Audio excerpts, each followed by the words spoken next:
Ever heard of the Atlantis? There was a powerful human race who allegedly ruled huge areas of the planet thousands of years ago. They were far more advanced than our own civilization in many ways. Even to this day, their legend lives on. It was Plato who introduced the legend of Atlantis to the world. He claimed that the founders of Atlantis were half god and half human. They established an utopian civilization and grew into a great naval power. Their home was composed of concentric islands separated by wide moats and linked by a canal that ran through the center. The lush islands were home to gold, silver, and other precious metals, as well as an abundance of rare and exotic wildlife. On the island, there was a magnificent capital city.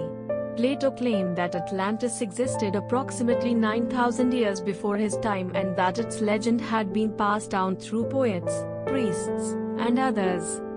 Plato also told the story of an unsuccessful invasion of Athens by the people of Atlantis. The Atlantis legend tells of a moral, spiritual people who lived in a highly advanced, utopian civilization.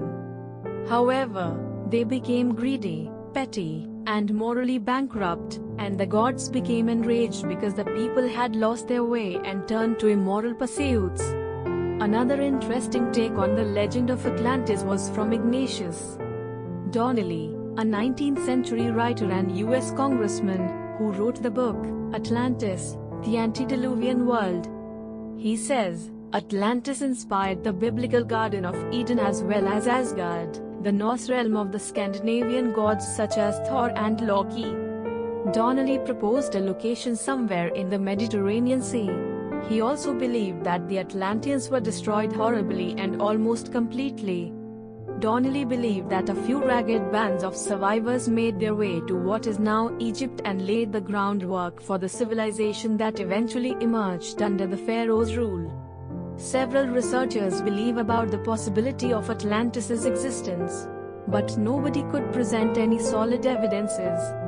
Some researchers believe that Atlantis was wiped out of the face of the earth by some mighty flood or volcanic eruption. And finally, let us present you with the most logical explanation regarding Atlantis, that is, Plato may have created the story of Atlantis to convey some of his great philosophical theories. Fictional or non-fictional, story of Atlantis is an interesting one. We hope the time you spent on this video was worthwhile. Thanks much.